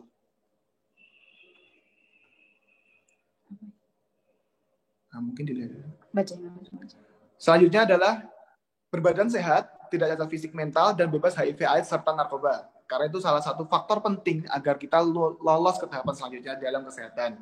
Yang kelima, calon-calon tidak boleh bertato. Betul sekali. Jadi teman adik-adik semuanya tidak boleh ada tato atau bekas tato saat masuk tes. Ketajaman penglihatan itu harus normal, jadi tidak ada boleh 6/6. 6, ya, kalau lolos tes visus mata 6/6 atau tidak boleh ada min dan tidak boleh ada silinder. Tidak sedang menjalani dan terancam hukuman pidana selama menjalani tes. Belum pernah diberhentikan secara tidak hormat dari Badan Pengembangan Sumber Daya Manusia Perhubungan. Yang selanjutnya bersedia menaati segala peraturan di program Kementerian Perhubungan. Bersedia diberhentikan secara tidak hormat jika melakukan tindakan kriminal atau mengkonsumsi narkoba serta melakukan tindakan kekerasan. Untuk 11 adalah melakukan pembayaran pendaftaran sesuai dengan perguruan tinggi yang dituju seperti misalnya Poltekkes Surabaya atau STI Curug dan lain-lain. Selanjutnya kita bisa masuk ke program studi. Tadi di awal sudah sempat saya singgung di Politeknik Penerbangan ada 7 program studi. Yang pertama adalah program Teknik Listrik Bandara, yang mana program Teknik Listrik Bandara ini itu mempelajari tentang kelistrikan di bandara, mulai dari penerangan di bandara, setelah itu instrumen landing system pada runway, sistem pada landasan, dan mengenai kelistrikan seluruh di bandara itu. Nah, untuk program Teknik Listrik Bandara ini kebetulan merupakan program studi tertua yang ada di kampus kami. Dan selanjutnya ada program studi Teknik Navigasi Udara. Jadi untuk program Teknik Navigasi Udara sendiri mempelajari tentang alat-alat navigasi yang tentunya sangat penting dalam dunia penerbangan karena semua pesawat yang berjalan di udara bisa terbang sesuai dengan rutenya, bisa sampai dari stasiun satu ke stasiun selanjutnya. Itu tentunya menggunakan kayak pancaran sinyal yang di ultrasonik, jadi ditangkap pesawat. Yang ditangkap pesawat itu melalui alat-alat navigasi. Jadi alat navigasi itu memang dia alat yang hanya diletakkan dan iya. Mohon maaf Kak, untuk waktu presentasinya kurang 3 menit lagi ya Kak. Oke. Mungkin kan bisa percepat untuk navigasi ya, seputar tentang alat navigasi penerbangan, dan selanjutnya ada program studi Teknik Pesawat Udara. Jadi teknik pesawat udara ini untuk membahas tentang bagaimana engine suatu pesawat itu akan bekerja secara optimal, tidak ada kerusakan dan tidak ada suatu masalah dalam penerbangan nanti. Yang keempat adalah lalu lintas udara. Ini adalah bagaimana mereka mengatur suatu traffic yang ada di udara tentunya, mulai dari ground, dari bandara hingga ke udara. Agar tidak terjadi tabrakan. Selanjutnya adalah komunikasi penerbangan. Sudah disinggung di awal ya tadi. Sudah disinggung di awal. Ini sebagai salah satu tugas kami juga di sini karena jurusan kami kebetulan komunikasi penerbangan. Untuk informasi aja buat adik-adik yang memiliki jalur sekolahnya IPA atau IPS, maksud saya di IPS lebih tepatnya, bisa memilih program studi lalu lintas udara, komunikasi penerbangan dan manajemen transportasi udara. Selebihnya adalah program studi teknik yang dikhususkan untuk anak yang berjurusan IPA karena di dalam diberikan di program studi teknik itu rata-rata adalah fisika dan kimia. Selanjutnya ada program studi manajemen transportasi udara, itu untuk sesuai dengan ilmu manajemen. Jadi dia mempunyai ilmu manajerial untuk mengatur bagaimana udara berjalan dengan lancar, bagaimana aviation security itu berjalan lancar, dan selanjutnya adalah teknik bangunan dan landasan. Untuk jurusan ini tidak jauh beda dengan teknik sipil, jadi mereka mengatur bagaimana runway itu agar tetap kuat saat pesawat landasan tetap kuat pada saat pesawat landing, dan bangunan-bangunan inspeksi untuk di landasan supaya memastikan bahwa landasan itu benar-benar clear untuk dilakukan landing instrument oleh pesawat. Selanjutnya adalah sarana dan prasarana di Poltekkes Surabaya. Ini tentunya sudah sangat lengkap. Ada asrama yang dilengkapi dengan AC dan kamar mandi yang tentunya memadai. Ada ruang kelas yang ada AC dan full multimedia, ada juga laboratorium Sesuai dengan dan program studi. ada perpustakaan yang tentunya bisa diakses dengan online dan offline, ada ruang konseling, ada poliklinik yang menangani 24 jam, ada ruang makan, ada gedung serbaguna yang sering digunakan untuk acara-acara kampus, Catering. ada PMMK yaitu Pusat Pengembangan Karakter bagi Taruna itu sendiri, ada Masjid Baitul Mariah untuk ibadah, ada Avia Cafe untuk kita sering nongkrong, ada ruang fitness tentunya untuk menjaga kebugaran para taruna. Selanjutnya ada ekstrakurikuler dalam Politeknik Penerbangan Surabaya. Yang pertama yang sangat kita banggakan ada marching band, ada English Club, ada bola voli, bulu tangkis, futsal, basket, tenis meja, taekwondo, karawitan, paduan suara, dan band. Tentunya untuk sebagai taruna bukan berarti kita harus pasif dan kita harus aktif melalui ekstrakurikuler itu sendiri. Terima kasih dari kami. Mungkin bagi adik-adik ada pertanyaan? Ya, mungkin teman-teman ada yang ingin bertanya. Untuk sesi pertanyaan ini, kami berikan 3 kesempatan untuk adik-adik yang ingin bertanya.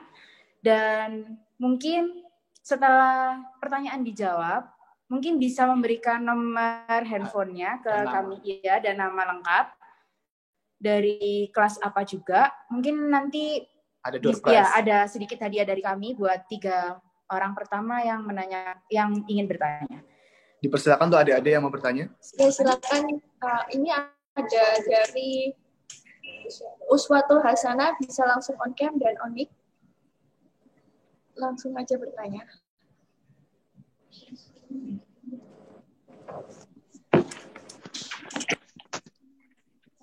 Untuk kakak, boleh share screen-nya diakhiri, Kak. Ya. Bentar. Share screen-nya diakhiri. Ya. Oke, untuk Uswatul Hasanah, apakah ada? Ya, ada, Kak. Ya. Oh ya, Assalamualaikum warahmatullahi wabarakatuh. Saya Uswatul Hasanah dari 12 MIPA 3. Saya bertanya, apakah ada perbedaan sekolah penerbangan di dalam negeri dengan luar negeri? Terima kasih. Wassalamualaikum warahmatullahi wabarakatuh. Waalaikumsalam warahmatullahi wabarakatuh. Mungkin sebelumnya bisa dilanjut dulu dengan beberapa pertanyaan selanjutnya. Jadi nanti di akhir bisa kita langsung berikan jawaban. Oke, yang kedua dari Fadia Juniati. Langsung aja on cam dan on mic. Kepada Fadia.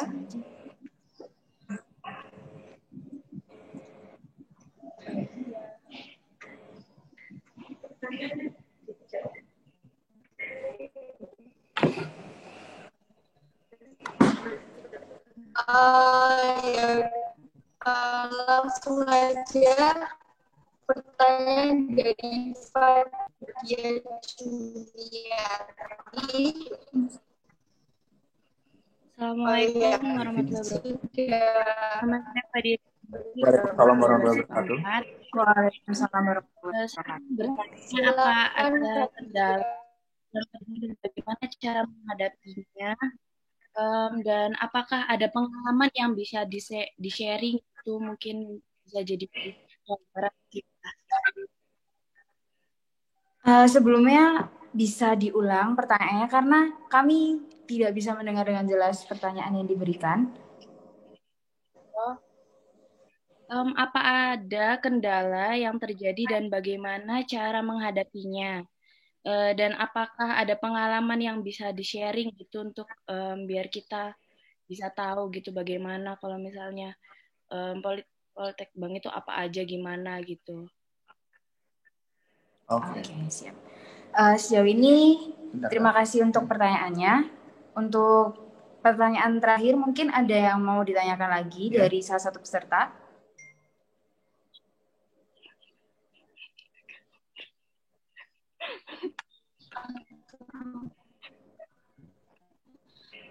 Oke, Kakak boleh langsung aja dijawab untuk pertanyaannya. Kakak. Oke, baik. Untuk pertanyaan pertama dari Uswatul Asia. Hasanah dari 12 MIPA 3. Apa perbedaan sekolah penerbangan dalam negeri dengan luar negeri? Jadi Masuk dalam dunia. Ya, penerbangan apa? Jadi ini untuk dalam perbedaan dalam negeri dan luar negeri sebenarnya sama karena kita Dunia penerbangan itu sama. Karena dalam saat kita mempelajari dalam buku yang sama yaitu ICAO, itu ada aneks dan IATA serta ada CAS juga. Jadi tidak ada perbedaan yang signifikan dalam luar negeri atau luar negeri. Jadi itu hanya beda pada mungkin contoh dalam dunia praktek kerja. Berbedalah dengan misalnya di Eropa dengan di Asia Tenggara tentunya. Apa? Secara iklim, secara cuaca, dan secara trafficnya pun berbeda. Jadi perbedaannya hanya dalam situ saja. Untuk lisensi, untuk materi, itu sama. Jadi lisensi kami, meskipun kami sekolah di Indonesia, lisensi kami itu internasional, bisa dipergunakan di luar negeri. Kalau misalnya memang ada kesempatan untuk menjadi pekerja penerbangan di luar negeri, kenapa tidak? Jadi yang membedakan mungkin hanya di sekolah penerbang. Kalau di sekolah penerbang di Indonesia, selain di STPI Curug, ada sekolah penerbang swasta yang ada di Banyuwangi. Dan DIVA di Bali, itu khusus untuk penerbang atau sekolah pilot. Mungkin kalau di luar negeri dia juga ada pilot. Tapi rata-rata juga banyak pilot yang pesawat seperti pesawat Susi Air atau pesawat-pesawat kecil, mereka adalah rata-rata adalah pilot yang bule-bule, yang pilot-pilot yang lagi cari jam tayang atau jam kejar ini jam terbang untuk upgrade ke lisensi yang lebih tinggi lagi. Kenapa kok pilot luar negeri pada lari ke Indonesia untuk ngejar jam terbangnya? Karena di luar negeri itu mungkin sudah jarang untuk pesawat kecil terbang dari tempat ke tempat, karena di Indonesia ini kan merupakan negara kepulauan yang ada banyak pulau kecil-kecil yang mungkin susah dijangkau dengan perjalanan darat ataupun juga susah dijangkau dengan pesawat-pesawat udara yang besar, masih menggunakan pesawat-pesawat kecil yang kapasitas penumpangnya hanya 8 sampai 12. Nah, pilot-pilot yang sedang mencari jam terbang itu mereka pada lari ke Indonesia untuk ngejar lisensinya, dan lisensinya itu internasional sifatnya, bisa universal dan bisa digunakan di semua negara. Mungkin untuk adik Uswatul Hasanah ada yang ditanyakan lagi atau belum jelas? Atau sudah puas dengan jawaban kami? Assalamualaikum warahmatullahi wabarakatuh. Nah, teman-teman, besok adalah hari terakhir acara Edfair SMA HDJ ini. Nah, akan ada perguruan tinggi apa aja sih? Akan ada Politeknik Banyuwangi, Universitas Ciputra, Institut Teknologi Telkom Surabaya, dan Universitas Islam Negeri Sunan Ampel Surabaya. Jadi, jangan lupa besok ya teman-teman. Sampai jumpa.